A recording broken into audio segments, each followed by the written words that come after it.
आपण बघत आहात धुमाकूळ महाराष्ट्र न्यूज, मराठी बातमी आपल्या हक्काची। गाव भेट दौरा।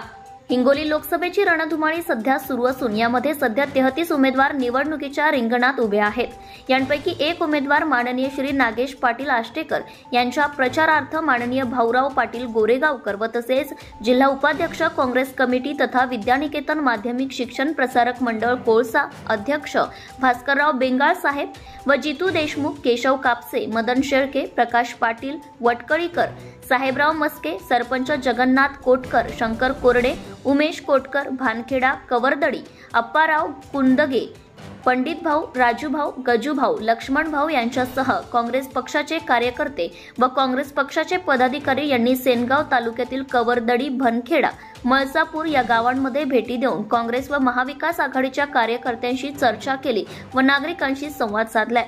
धुमाकूळ महाराष्ट्र न्यूज नेटवर्कसाठी हिंगोलीवरून प्रतिनिधी प्रदीप वाघ पाटील, हिंगोलीकर। आपल्या परिसरातील ताज्या आणि महत्त्वाच्या बातम्या पाहण्यासाठी आजच आपल्या धुमाकूळ महाराष्ट्र न्यूजला YouTube वर सबस्क्राइब करा आणि बेल आयकॉन प्रेस करा।